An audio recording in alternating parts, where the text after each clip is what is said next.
Okay, I just read the interesting book from medium.com written about Warren Buffett thinking.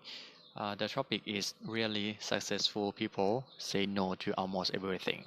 And I just read almost of the content of website. Uh, Michelle Michelle Simmons wrote it, and the interesting topic that I saw is Buffett strategy get a few fundamental truths. 20 Pareto rules. 20% of prioritized account for 80% of result, like this. And summarize of it, I will spend for I will use for just 15 minutes about this. And the highlight of this blog, he realized he wrote that the 13 steps process that that Warren Buffett used to prioritize the schedule 2080 rules, and 13 steps that I will describe for. Number one, determine your true value. I think this interesting because he wrote, when you prioritize without having clear value, your goals often end up feeling empty. When you prioritize without having clear values, your goal often end up feeling empty. Without your own North Star, your goals you set are often the result of the value of the cultures you have previously been in. So therefore, your goals aren't truly your goals. This is a clear for all of the behave that we have in every day. The next one, he also talked about determine your true goals, true values. I first learned about value setting in value focused thinking, a path to creative decision making on the link. All right. And the number two is determine your true goals. Determine your true goal. Number one, the first one is determine your true values. Number two is determine your true goals. Without setting clear goals, your daily priorities become overwhelmed with urgent tasks that have a short-term payoff that make you feel good. Having clear values-based goal keep you focuses on what matter short term and long term. This is a headshot topic. Also, determine your true goals. Without setting your clear goals, your daily priorities become overwhelmed. I can't agree more about this topic because we maybe I always uh, usually only think about the short term of the outcome of the input, and we didn't care about the long term outcome. Having a clear value based goal keeps you focuses on what matters short term and long term. We don't have the true goals of our what we do, and then we just focus on short term. He suggests that. And the third one, set aside time for prioritization. Set aside time for prioritization. I recommend setting aside the following blocks in your calendar as a bare minimum: 15 minutes daily, 1 hour weekly, 3 hours quarterly, and 1 day yearly. Wow. Uh, like dedicate time as you prioritize to do the prioritization of your tasks. Review all what you did. Review what you plan to do. 15 daily. 15 daily. 1 hour weekly. 1 hour weekly. 3 hours quarterly.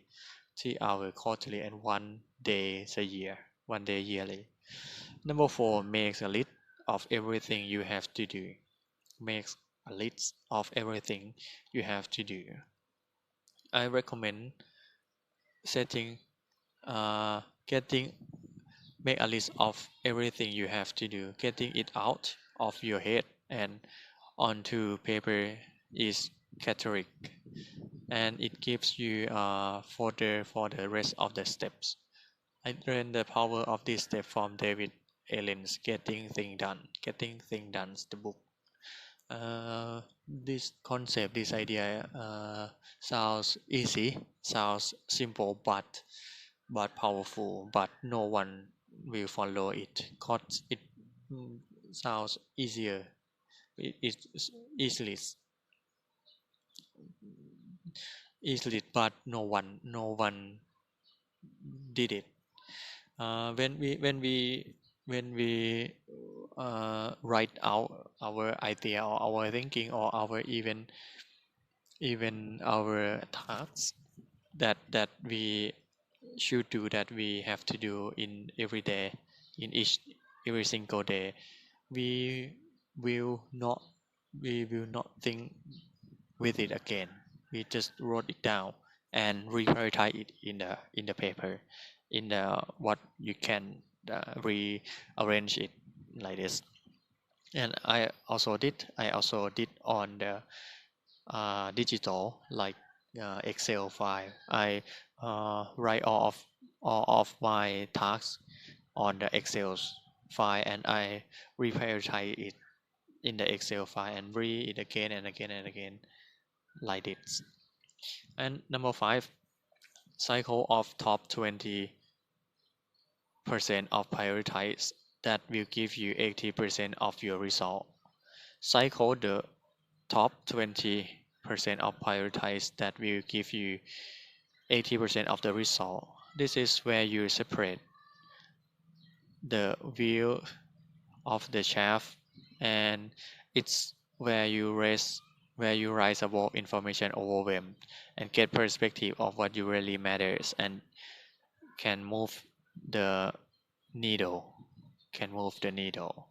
then after you write all of the tasks in the paper, that you can reprioritize, and you can pick the 20% of the tasks of all of tasks that you have that give you 80% of the results,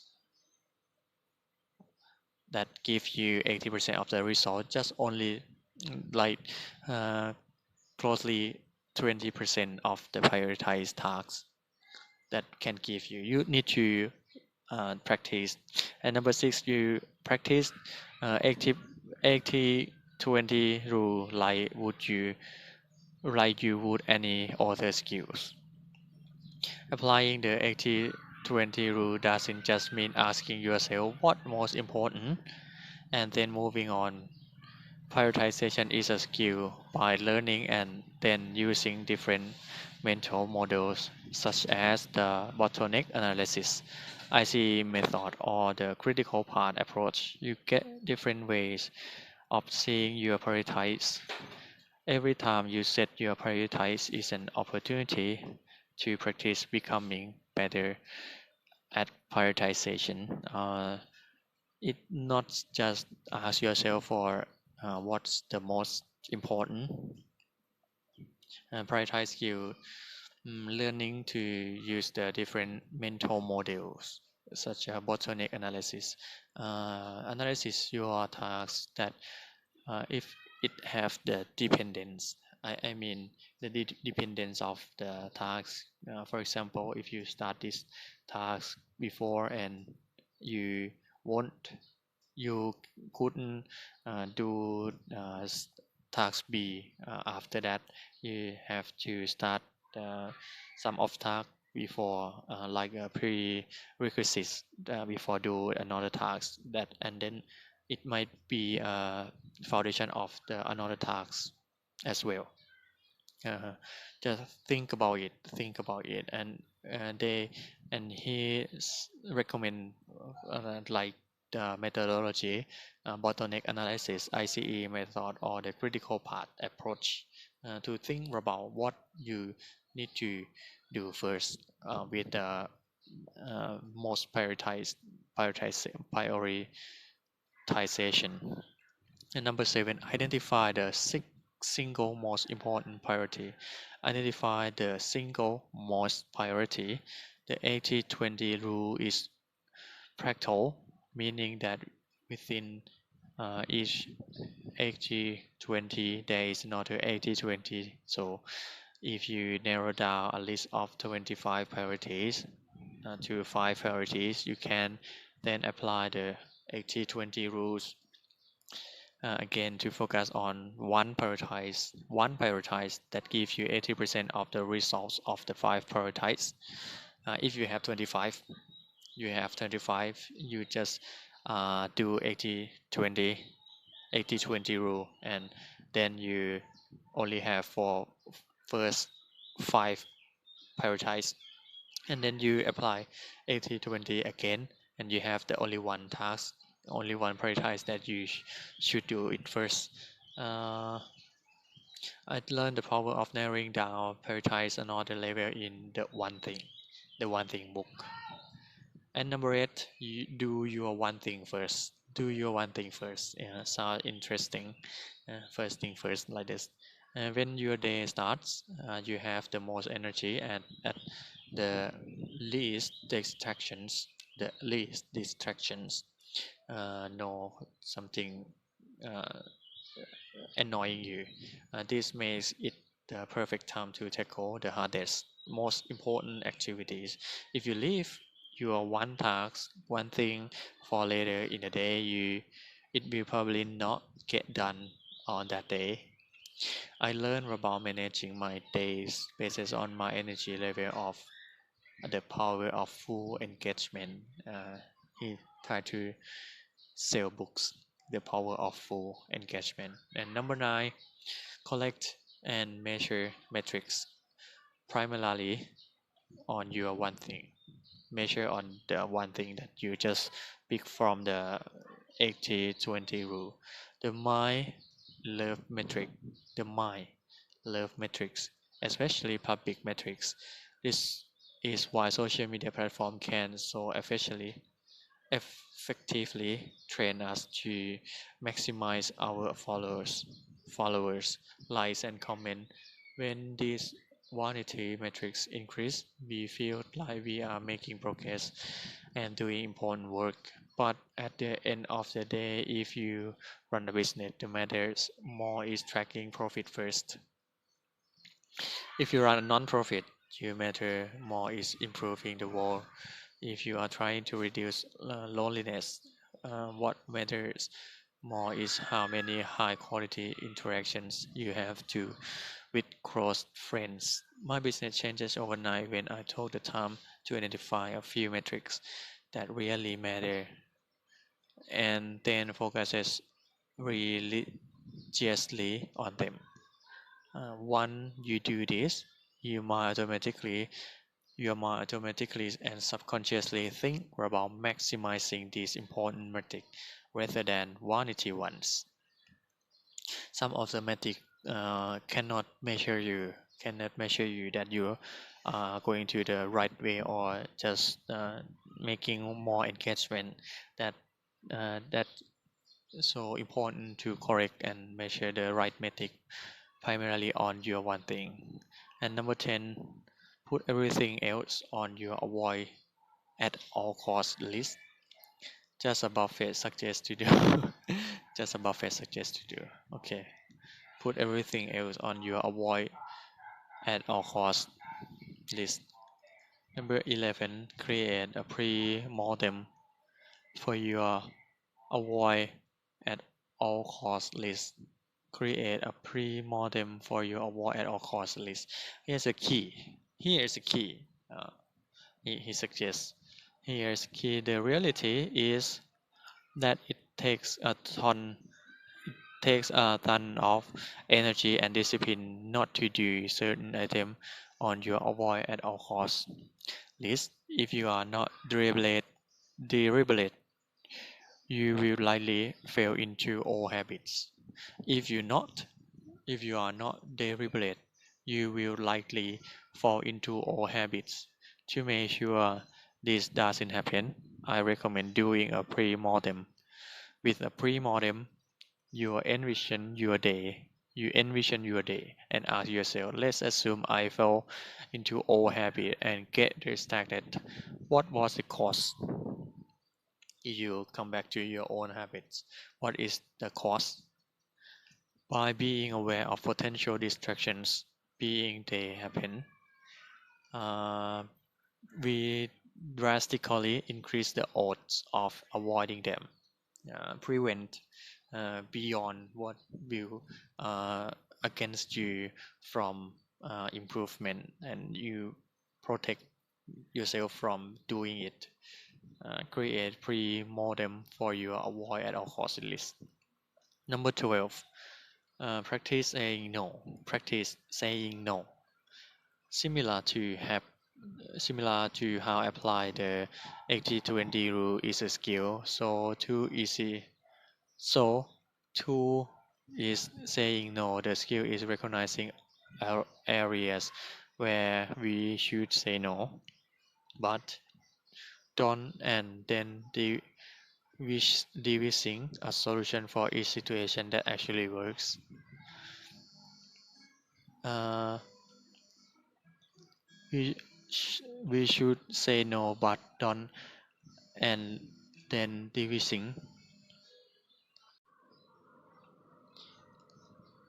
The skill is recognizing areas where we should say no but didn't, and then devising a solution for each situation that actually works. Number 13, the last one, get both accountability and coaching. Get both accountability and coaching. In my experience, I often resist the things that are most important because they require me to confront my fear and sabotaging beliefs. Therefore, I always operate more effectively when I share my priorities with author every day and every week. And when a coach forces me to be brutally honest with myself and gives expert feedback, accountability helps me put my foot on the accelerator. Coaching helps me remove my other foot from the brake. This is all of the recommendation from, I think, from Michelle Simmons to talk about the super value. Super value. So uh, I will recap again the 13-step process to prioritize the schedule with the 80-20% 20 rule. One is determine your true values. Two, determine your true goals. Three, set aside time to determine your true goals. Three, set aside time for prioritization. Four, make a list of everything you have to do. Five, cycle the top 20% of priorities that will give 80% of the result. 6. Practice the 80-20 rule like you would any other skill. 7. Identify the single most important priority Number 8, do your one thing first. Number 9, collect and measure metrics primarily on your one thing. Number 10, put everything else on your avoid at all cost list. Number 11, create a pre-mortem for your avoid at all cost list. Number 12, practice saying no. And number 13, get both accountability and coaching. This is all of today. Thank you so much.